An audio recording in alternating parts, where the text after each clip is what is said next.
오후 3시 KBC 방송국 15층 드라마 제작팀. 윤다은은 복사기 앞에서 두꺼운 대본을 복사하고 있었다. 32살, 계약직 보조작가. 이름은 어디에도 올라가지 않는다. 복사기 옆 책상에는 온갖 소품 리스트와 촬영 스케줄이 산더미처럼 쌓여 있다. 다은의 일이었다. 대본 수정부터 소품 체크까지 모든 자비를 도맡아 했다. 매일 아침 8시에 출근해서 밤 10시까지 일하지만 드라마 엔딩 크레딧에 다은의 이름은 없었다. 다은아, 커피 좀. 송미라의 목소리가 들려온다. 40대 중반의 메인 작가였다. 벌써 세 번째 베스트셀러 드라마를 집필한 스타 작가다. 언론에서는 천재 작가라고 불렀지만 실상은 달랐다. 다은이 커피를 가져다 주자 송미라가 대본을 휘리릭 넘기며 말했다. 이 부분 어색하지 않아? 어느 부분 말씀이세요? 82페이지 여주인공 대사. 송미라가 펜으로 동그라미를 그었다. 너무 진부한 것 같은데. 다은이 대본을 자세히 봤다. 확실히 어색했다. 감정의 흐름이 부자연스럽고 대사도 뻔했다. 혹시 이렇게 바꿔보면 어떨까요? 감정이 더 자연스럽게 드러날 것 같은데요. 야야야. 송미라가 다은의 말을 끊었다. 계약직 주제에 작가 흉내는 내지 마. 내가 뭘 안다고? 다은의 얼굴이 빨갛게 달아올랐다. 가슴이 답답하고 목이 막혔다.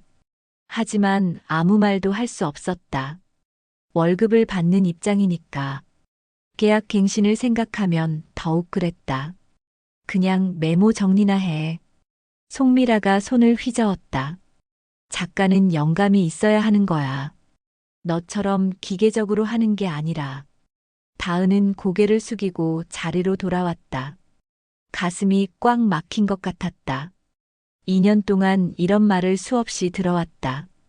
메모 정리나 하는 애. 그저 시키는 일만 하는 사람. 다은은 입술을 깨물었다. 점심시간에 혼자 옥상에 올라갔다. 차가운 바람이 뺨을 스쳤다. 멀리 한강이 보였다. 저 멀리 떠가는 배들처럼 자신도 어디론가 떠나고 싶었다. 언제까지 이래야 하지? 다은이 혼잣말을 했다. 휴대폰에 문자가 왔다. 어머니였다. 다은아, 요즘 일은 어째? 몸 챙기고 있지? 다은은 답장을 보내려다가 손가락을 멈췄다. 뭐라고 대답해야 할까? 2년째 같은 자리에서 같은 일을 하고 있다고? 여전히 계약직의 보조작가라고? 그런데 문제가 생겼다. 오늘은 새로운 작가가 오는 날이었다. 송미라는 이미 경계심을 드러내고 있었다. 새로운 사람이 오면 자신의 자리가 위태로워질까봐 항상 예민했다. 신인 주제에 우리 팀에 끼어들려고 해. 송미라가 동료들에게 말했다. 내가 어떤 사람인지 보여줘야겠어. 다은은 불안했다. 또 누군가 희생양이 될 것 같은 예감이 들었다. 그리고 그 희생양은 언제나 가장 약한 사람이었다. 바로 자신 같은 계약직 말이다. 오후 4시 회의실 문이 열리며 낯선 남자가 들어왔다. 30대 중반으로 보이는 정우석이었다. 키가 크고 마른 체격에 검은 뿔테 안경을 쓰고 있었다. 긴장한 표정으로 인사했다. 안녕하세요, 정우석입니다. 송미라가 팔짱을 끼고 정우석을 위아래로 훑어봤다. 마치 사냥감을 보는 눈빛이었다. 신인이시죠? 네, 맞습니다. 드라마 써본 적 있어요? 송미라의 목소리가 차갑다. 이미 적대감을 드러내고 있었다. 정우석이 머뭇거렸다. 아직 방송된 건 없지만. 그럼 완전 초보네. 송미라가 코웃음을 쳤다. 여기가 놀이터인 줄 아나? 다은이 정우석을 바라봤다. 어수룩해 보이지만 눈빛이 진지했다. 뭔가 다른 느낌이었다. 송미라의 차가운 시선에도 굴복하지 않는 단단함이 있었다. 회의가 시작됐다. PD가 새 드라마 기획을 설명했다. 로맨스 코미디 장르로 가려고 합니다. 타겟은 2030 여성층이고요. 회의실에는 기획서와 캐릭터 설정이 가득했다. 전형적인 신데렐라 스토리였다. 가난한 여주인공과 재벌 남주인공의 뻔한 사랑 이야기. 정우석이 조심스럽게 손을 들었다. 혹시 제안이 있는데요. 뭔데요? 송미라가 시큰둥하게 물었다. 주인공이 너무 완벽한 것 같아요. 좀 더 인간적인 결함이 있으면 어떨까요? 시청자들이 공감할 수 있게 말입니다. 송미라의 얼굴이 굳어졌다. 신인이 감히 자신의 기획에 의견을 낸다고? 드라마는 내 상상놀이가 아니야. 시청자들이 뭘 원하는지 알아? 하지만 요즘 시청자들은 더 현실적인 캐릭터를 좋아하는 것 같은데요.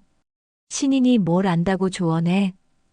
송미라가 목소리를 높였다. 나보다 경력이 있어?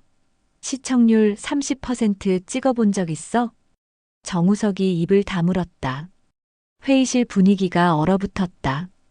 PD와 다른 스태프들도 눈치를 보며 아무 말도 하지 않았다. 송미라의 권력 앞에서는 모두가 조용해졌다. 다은이 마음이 아팠다. 정우석의 아이디어는 나쁘지 않았다. 오히려 신선했다.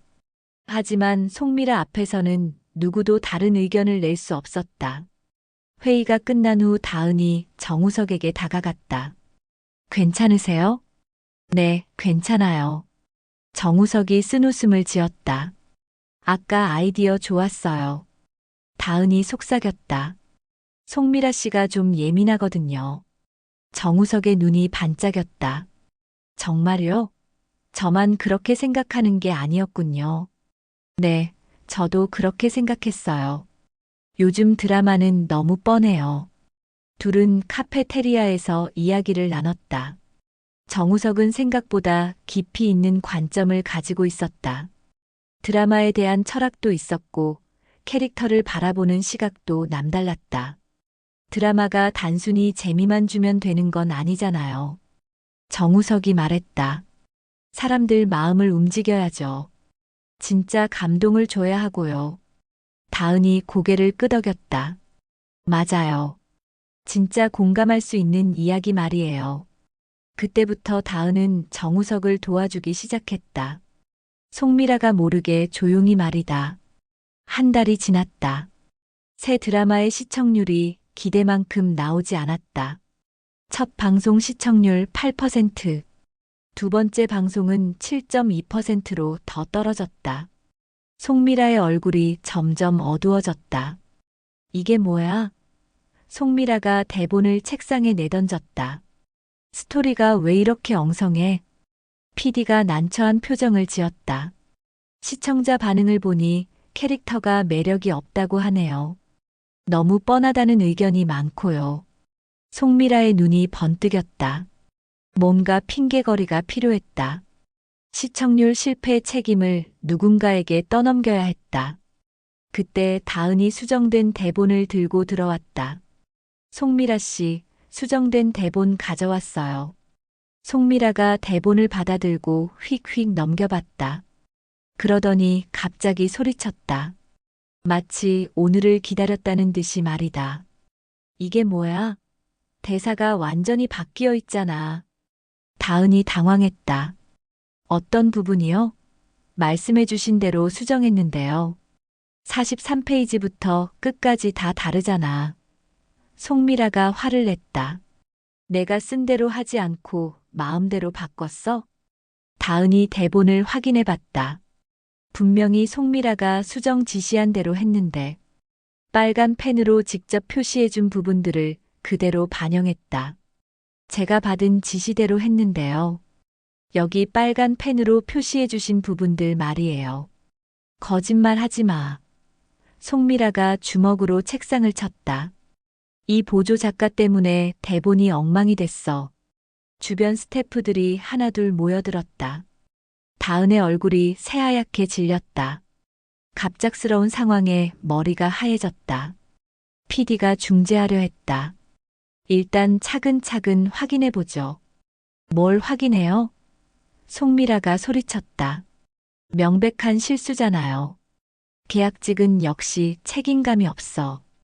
다은이 떨리는 목소리로 말했다. 정말로 지시해 주신 대로 했어요. 확인해 보세요. 증거 있어? 송미라가 비웃었다. 녹음이라도 해놨어? 다은은 아무 말도 할 수 없었다. 녹음 같은 건 하지 않았으니까. 누가 상사의 지시를 녹음하겠는가. 그날 저녁 다은은 사무실에 혼자 남아 원고를 다시 확인했다. 분명히 송미라의 지시대로 했는데 왜 이런 일이 생겼을까? 뭔가 이상했다. 송미라의 반응이 너무 과격했다. 며칠 후 더 큰 폭탄이 터졌다. 송미라가 인사팀장과 함께 다은을 불렀다. 다은의 심장이 빠르게 뛰었다. 다은 씨, 계약 해지 통보입니다. 다은의 머리가 하얘졌다. 귀가 먹먹하고 숨이 막혔다. 왜요? 제가 뭘 잘못했나요? 연속된 실수와 업무 태만. 송미라가 차갑게 말했다. 더 이상 함께 일하기 어려워요. 다은의 목소리가 떨렸다. 하지만 정말 지시대로 했어요. 억울해요. 억울하면 증거를 대세요. 송미라가 팔짱을 끼었다. 없으면 그냥 받아들이고요. 다은은 떨리는 손으로 개인 물건들을 박스에 담았다. 2년 동안 모아둔 자료들과 노트들이 작은 박스 하나에 들어갔다. 드라마 기획서들, 캐릭터 분석 메모들, 밤새워 쓴 아이디어 노트들. 모든 게 한순간에 의미 없어졌다. 눈물이 주르륵 흘러내렸다. 이젠 글을 못 쓰나. 입술을 깨물며 혼잣말했다. 32살에 다시 구직 활동을 해야 한다니. 계약직 경력으로는 정규직 전환도 어려울 텐데. 동료들은 모르는 척했다. 송미라의 눈치를 보느라 바빴다. 평소에 친하게 지내던 사람들도 고개를 돌렸다. 다은은 혼자였다. 완전히 혼자였다. 책상을 정리하며 다은은 지난 2년을 떠올렸다. 새벽 6시에 일어나 첫 차를 타고 출근했던 날들. 밤 10시까지 야근하면서도 불평하지 않았던 시간들. 송미라의 무리한 요구에도 묵묵히 따랐던 순간들. 모든 게 헛된 일이었을까? 짐을 들고 나오는데 정우석이 기다리고 있었다. 다른 사람들은 모두 외면했지만 정우석만은 달랐다. 다은 씨, 우석 씨. 다은의 목소리가 떨렸다. 차 한잔 하실까요? 카페에 앉아 다은은 억울한 마음을 토해냈다. 정말 지시대로 했는데 왜 이런 일이 생겼는지 모르겠어요. 정우석이 진지하게 들어주었다. 송미라 씨가 일부러 그런 것 같은데요. 설마요. 왜 저를요? 시청률 때문에 불안했거든요. 누군가 희생양이 필요했던 거죠. 다은이 고개를 떨궜다. 그럼 저는 뭐가 돼요?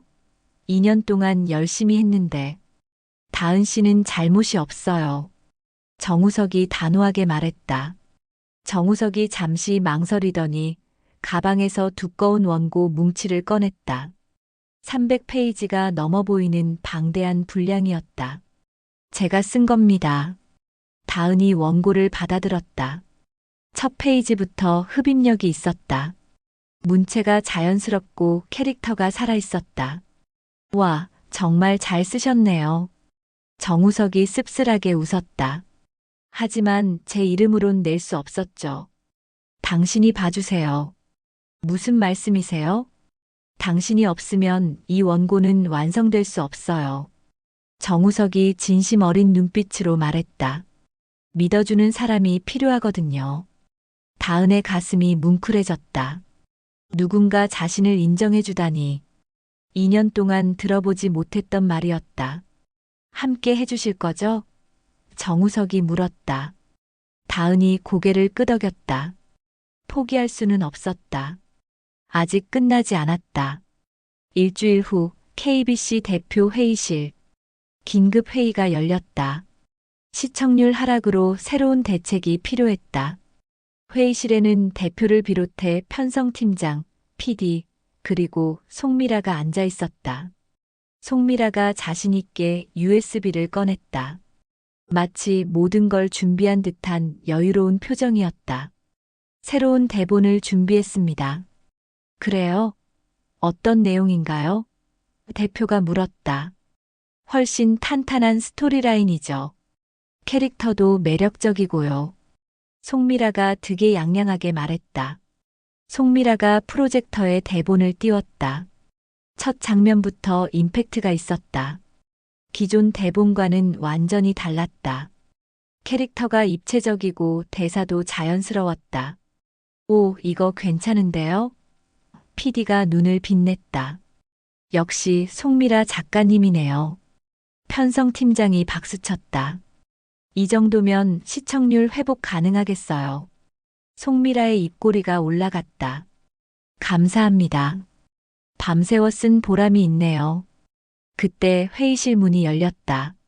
정우석이 다은과 함께 들어왔다. 모든 사람의 시선이 집중됐다. 죄송합니다. 중요한 말씀이 있어서요. 대표가 눈살을 찌푸렸다. 지금 회의 중인데요. 정우석이 화면을 가리켰다. 저 대본 말인데요. 제가 쓴 겁니다. 회의실이 조용해졌다. 송미라의 얼굴이 하얗게 변했다. 이런 상황을 전혀 예상하지 못했던 것이다. 무슨 소리예요? 송미라가 목소리를 높였다. 제가 쓴 거라고요. 정우석이 차분하게 말했다. 증거가 있습니다. 정우석이 노트북을 열어 파일 생성 날짜를 보여줬다. 송미라가 제출한 날짜보다 한 달 전이었다. 게다가 수정 기록도 남아 있었다. 그리고 이 대본은 다은 씨 없었다면 불가능했어요. 다은이 뒤에서 고개를 숙이고 있었다. 정우석이 다은의 어깨에 손을 올렸다. 다은 씨의 섬세한 감각이 이 작품을 완성시켰거든요. 대표의 표정이 심각해졌다. 정확히 무슨 일인지 설명해 주세요. 정우석이 진실을 말하기 시작했다. 그동안 숨겨왔던 모든 것을 말이다. 정우석이 심호흡을 하고 말을 시작했다. 저는 사실 신인 작가가 아닙니다. 회의실이 술렁거렸다. 대표가 앞으로 몸을 기울였다. 이런 반전을 예상하지 못했던 것이다. 그럼 뭐죠? 지난 5년 동안 여러 드라마의 유령 작가였습니다. 정우석이 가방에서 서류들을 꺼냈다. 이것들이 증거예요. 서류에는 대필 계약서들과 히트 드라마 리스트가 들어있었다. 모두 정우석이 쓴 작품들이었다. 시청률 20%를 넘긴 작품들이 여러 개 있었다. PD가 놀라며 물었다. 그럼 드라마 별이 빛나는 밤도요? 네, 제가 썼습니다. 시청률 30% 찍은 그 드라마를요? 정우석이 고개를 끄덕였다. 하지만 제 이름으로는 한 번도 내본 적이 없어요. 편성팀장이 놀라서 물었다. 그럼 왜 대필을? 처음엔 생활을 위해서였어요. 그런데 점점 제 이름으로 내는 게 두려워졌죠. 대표가 송미라를 노려봤다. 그럼 이 대본을 어떻게 가져온 거죠? 송미라가 손을 부들부들 떨었다. 저는 다은 씨를 해고시킨 것도 이것 때문인가요? 대표의 목소리가 차가워졌다. 정우석이 설명했다. 송미라 씨가 제 원고를 훔쳐보고 자신의 작품인 것처럼 꾸몄어요. 다은 씨는 그 과정에서 희생양이 된 거죠. 다은이 떨리는 목소리로 말했다. 저는 정말 지시대로 했어요. 다은 씨가 없었다면 이 작품은 완성되지 못했을 겁니다. 정우석이 다은을 바라봤다. 섬세한 감정 표현과 대화의 자연스러움은 모두 다은 씨 덕분이에요. 편성팀장이 물었다. 그럼 왜 이제서야 말하는 거예요? 이번엔 제 이름으로 작품을 내고 싶었거든요. 정우석의 목소리에 간절함이 묻어났다. 하지만 혼자서는 할 수 없었어요. 다은 씨 같은 파트너가 필요했죠. 대표가 송미라에게 물었다. 해명할 말 있나요? 송미라는 아무 말도 하지 못했다. 모든 게 들통났다. 변명의 여지가 없었다. 일단 송미라 씨는 업무에서 제외하겠습니다. 대표가 단호하게 말했다. 한 달 후 다은은 새로운 계약서에 사인했다. 정식 드라마 작가 계약이었다. 계약직이 아닌 정규직 작가 말이다. 축하합니다, 다은 작가님. 대표가 웃으며 악수를 청했다. 다은의 눈가에 눈물이 맺혔다. 감사합니다. 정우석도 옆에서 미소 지었다. 이제 진짜 파트너네요. 사무실 한켠에는 새로운 명패가 놓여 있었다. 드라마 작가 윤다은. 꿈에서나 보던 장면이었다. 아직도 믿기지 않았다. 첫 회의에서 PD가 말했다. 시청률 기대해도 되겠죠? 최선을 다하겠습니다. 다은이 당당하게 대답했다. 이제는 움츠러들지 않았다. 정우석과 다은의 신작 드라마가 방송됐다. 첫 회 시청률 15%. 시청자들의 반응도 뜨거웠다. 온라인 게시판에는 좋은 댓글들이 쏟아졌다. 캐릭터가 정말 매력적이에요. 대화가 자연스럽고 감동적이네요. 이런 드라마를 기다렸어요. 온라인 댓글들을 보며 다은은 뿌듯했다. 진짜 실력이 드러나는 순간이었다. 2년 동안 참고 견뎌온 시간들이 보상받는 기분이었다. 카페에서 만난 정우석이 말했다. 우리 잘했죠? 정말 꿈 같아요. 다은이 웃었다. 처음으로 진심에서 우러나온 웃음이었다. 이제 시작이에요. 정우석이 새로운 기획안을 꺼냈다. 다음 작품은 어떨까요? 다은이 기획안을 보며 눈을 빛냈다. 또 다른 도전이 기다리고 있었다. 하지만 이제는 두렵지 않았다. 혼자가 아니니까. 송미라는 결국 방송계를 떠났다. 표절과 조작이 알려지면서 더 이상 일을 할 수 없게 됐다. 언론에서도 큰 이슈가 됐다. 스타 작가의 몰락이었다. 저녁에 집으로 돌아온 다은은 거울을 봤다. 32살, 이제는 진짜 작가다. 억울했던 시간들이 모두 보상받는 기분이었다. 어머니에게 전화를 걸었다. 엄마, 저 진짜 작가가 됐어요. 이제 제 이름도 보실 수 있어요.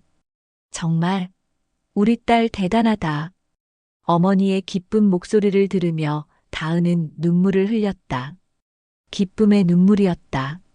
책상 위에 새로운 시나리오가 놓여 있었다. 정우석과 함께 쓸 다음 작품이다. 제목은 진심이었다. 자신들의 이야기와 닮아 있는 드라마였다. 창밖을 바라보며 다은은 혼잣말했다. 결국 진실이 이겼네. 겉보기와 권위가 아니라 진짜 실력과 진심이 살아남았다. 그리고 억울한 사람의 마음도 결국 드러났다. 2년 동안 참고 견뎠던 시간들이 헛되지 않았다. 다은과 정우석의 새로운 이야기가 이제 막 시작됐다. 앞으로 더 많은 작품을 만들 것이다. 시청자들에게 진짜 감동을 주는 드라마를 말이다.